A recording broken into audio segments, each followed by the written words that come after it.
Wait, let me explain something to you. I am not Mr. Lebowski. You're Mr. Lebowski. I'm the dude. Why don't you make like a tree and get out of here? Now I'm here to answer any questions you children may have about the monorail.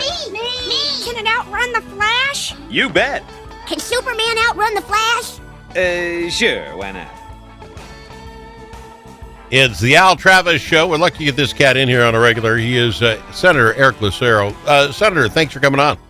Well, happy first day of the week after Thanksgiving, and I hope you had a great Thanksgiving and your listeners, and I always appreciate the invite. Quick ask, because I enjoyed my Thanksgiving. I love my relatives. I went to the wife's side. They're all nice people. I think that it's too large. I think we had like 30 people, and you don't get time to sit and chat with somebody, and it's so loud. Are you a big Thanksgiving guy, or would you rather the small, nice and small, 8 to 10 would be lovely? There are sometimes family members so we were out of state. We traveled out of state. We've got family members across the country, and sometimes I don't see them but once or twice a year. So yeah, I like if possible, the smaller, more intimate, being able to just catch up and have those relationships. All right, fair enough. All right, as we're discussing how nice Thanksgiving was, I don't know how I could think that a governor would have a worse weekend. Now, first off, Donald Trump, and I don't like the derogatory term he used about how the smarts of our governor. I don't use that term. I don't want people to use the term. Anyway, he does. It's Donald Trump. I don't need to apologize for him. He is who it is. But the governor then goes back, you need to show your, and he's having a weird, quirky battle with the president of the United States, which, by the way, you lose that. He's got the bully pulpit like nobody's business. But while that's going on, the foundation of what Walz is standing on, I'm going to run for governor. I'm going to get all this money behind me. I know everybody across the nation. New York Times writes an article about him, telling about all the fraud and that going on here. And then this thing called the Minnesota Department of Human Services Employees X account. Holy crap. It says, we're telling you right now it's Tim Walz's fault. That being said, I don't know who runs the Minnesota Department of Human Services Employees X account. Bob, I have no idea. But no one from that area has come back and said, no, we don't believe that. His base is eroding. Your thoughts on just those two things, the New York Times and evidently 480 people with the Minnesota Department of Human Services Employees X account. Your thoughts? First and foremost, I agree with you on the term that the president used. Not helpful.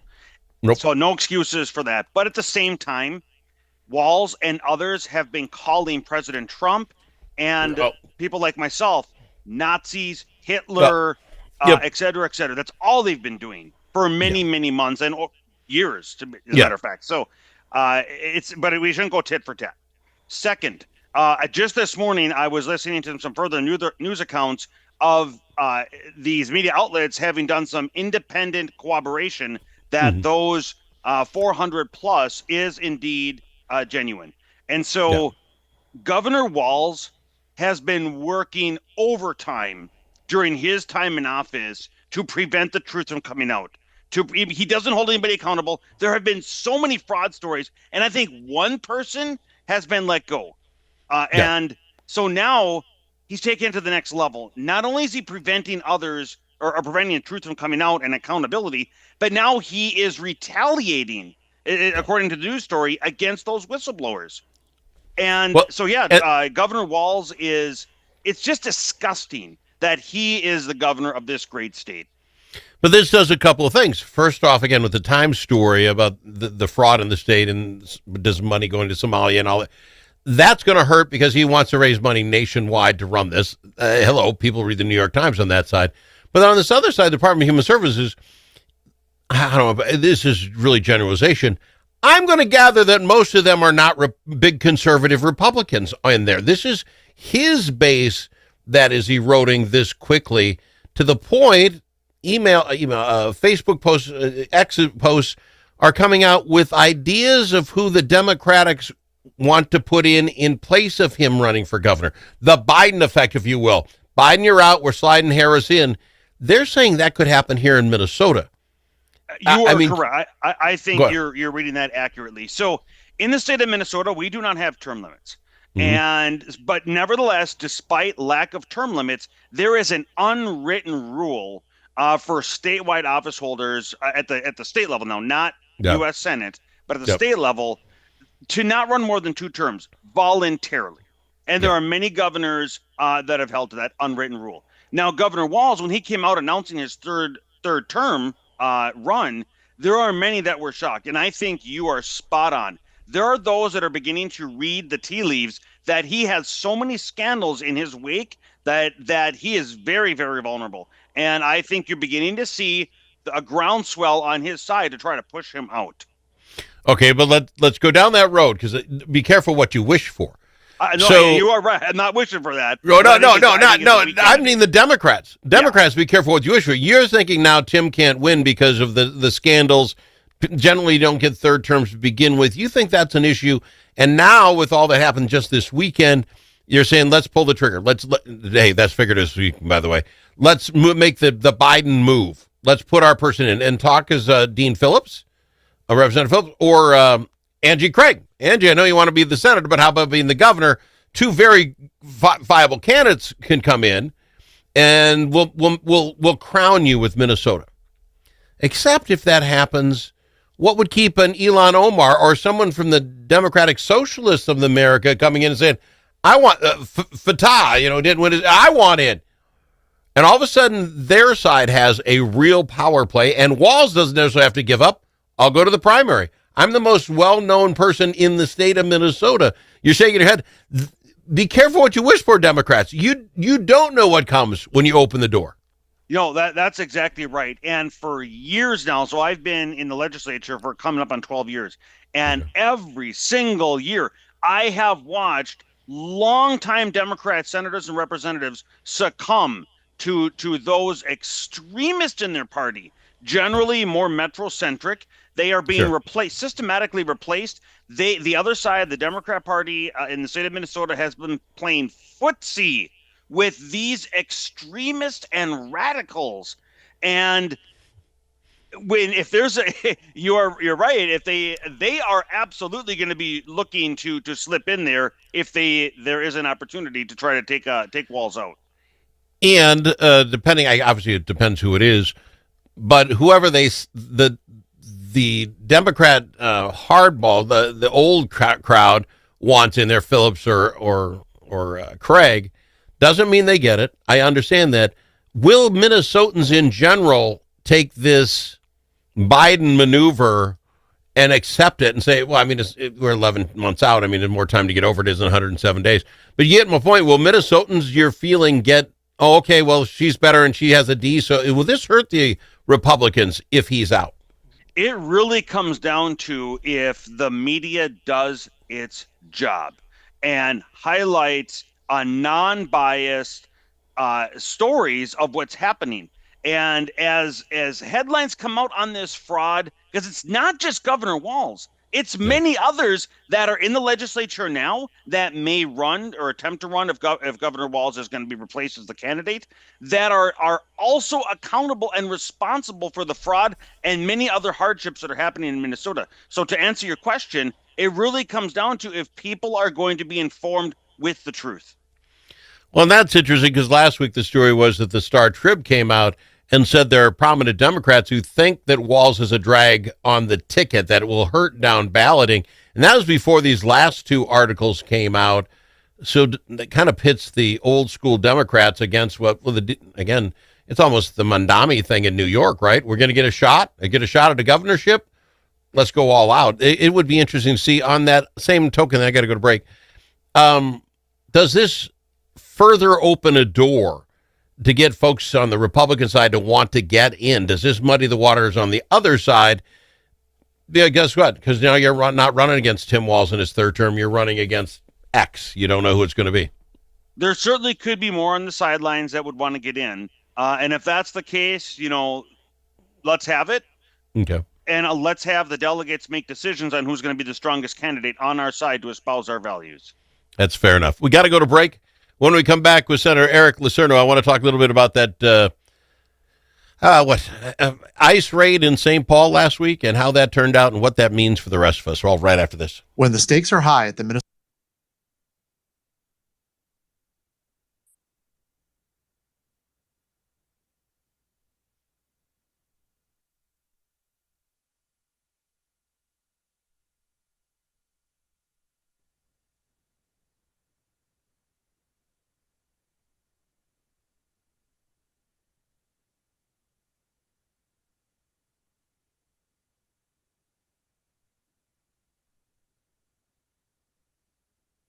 Think about it. Now that school's back in session, how are Minnesota students doing? Not very well. Minnesota ACT scores fell again last year and are the lowest they've been in 10 years. In fact, fewer than half of Minnesota students can either read or do math at grade level. Think about it.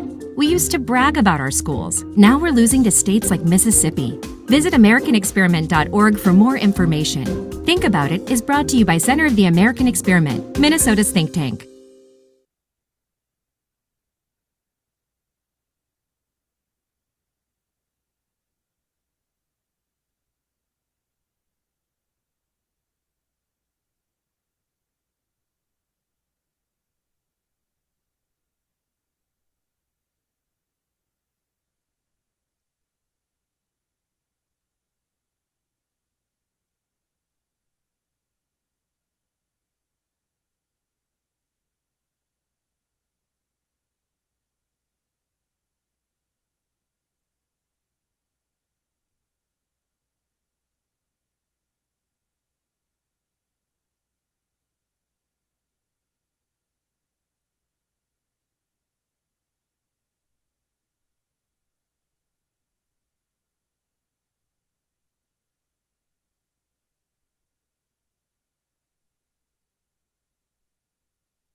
Are you kidding me? You know that comment you said to the radio? The thing that we got wrong? Clearly, Brussels sprouts are the worst vegetable. Call us and let the world know your thoughts. 855-257-7469. That's 855-ALS-SHOW. It is the Al Travis Show. We've got Senator Eric Lucero on with us today. Sir, the issue that hit me last week, and still bothering me today, is the idea that the ICE and Human Services, whatever, they're going after this guy. He ends up escaping into St. Paul. They call the St. Paul's Police Department, ask for backup just to watch the crowd, evidently knowing a crowd would be there. Some 60 people showed up, 2 representatives, one from St. Paul, one Duluth, and I don't have their name right here. I couldn't bring the story up right away. Don't remember. Anyway, they show up, and now all of a sudden we have pushing and shoving with the police. We have rocks being thrown at police. We have to have the tear gas, this whole melee. And what gets me about it, sir, and I leave it with you, I don't know how far we got to go before my instinct is cops bad. We don't know what this guy did. He was from Honduras. He evidently had criminal record. That's all we know. They're going to get bad guys. This is what we asked them to do. And we're fighting with the cops.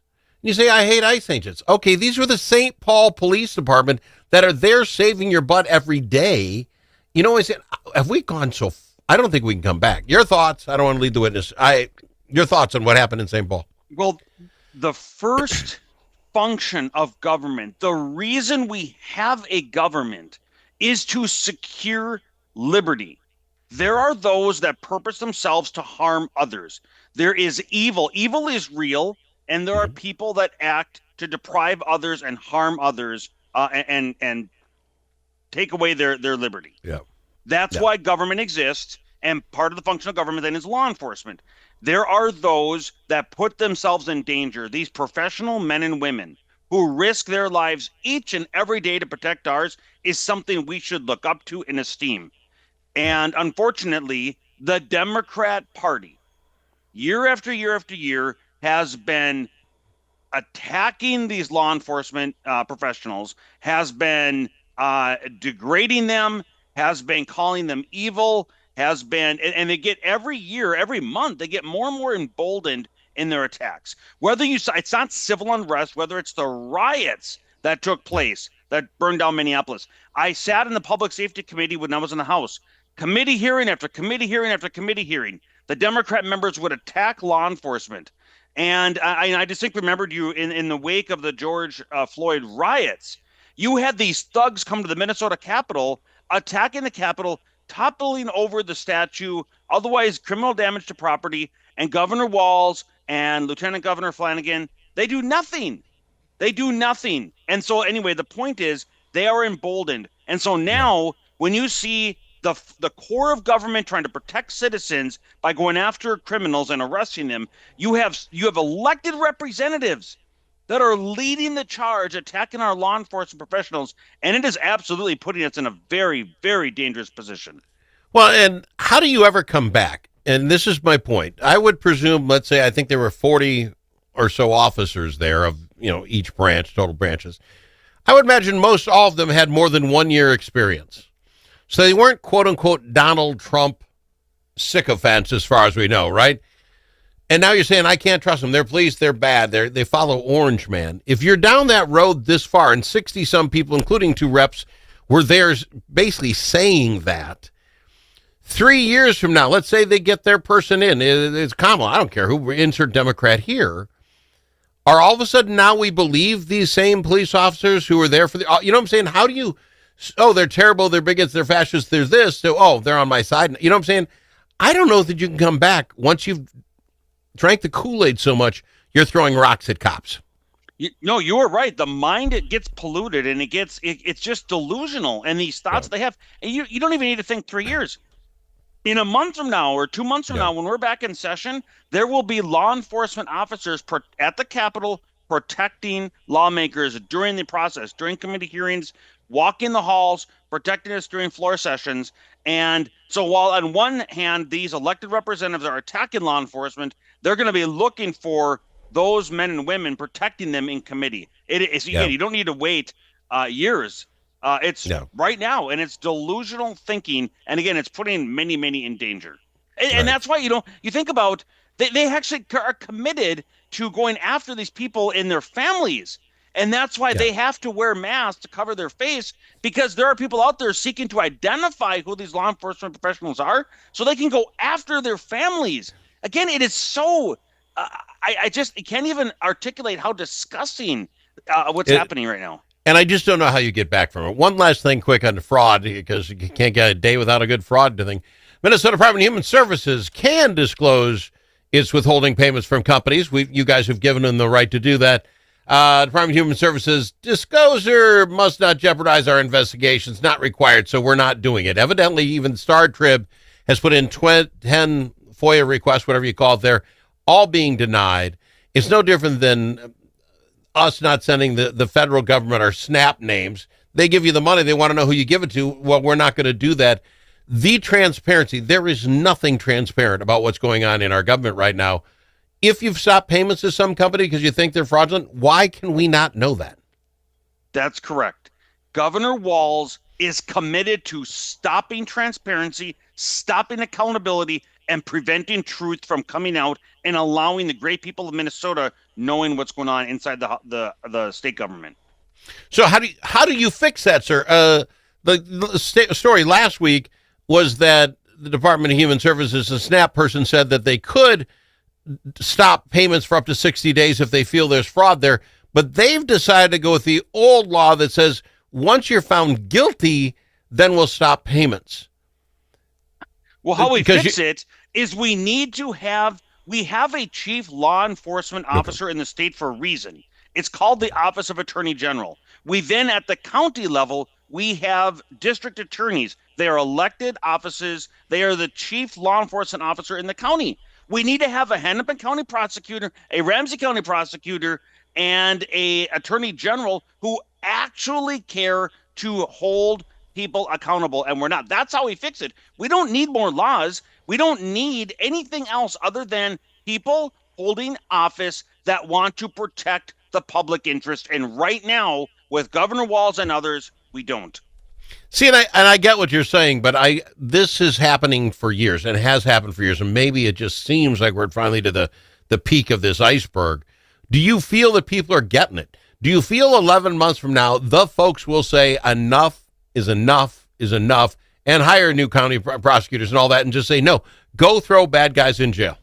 Well, that's what the job of myself, the media, yourself, and others is to get the information out and connect the dots. The pain that people are feeling in life, the lack of money, the higher property taxes are a direct result of money that's going to fraudulent people and criminals that could be going to our schools. It could be going to other areas of our life legitimately to help us. But instead, we have to pay even more because Walz, Ellison, and others are failing to do their job. Senator, I appreciate you coming in on this Monday after our holiday and being a part of the program for me. Thank you. I really do appreciate you. Thank you so much. He's Senator Eric Lucero on The Al Travis Show.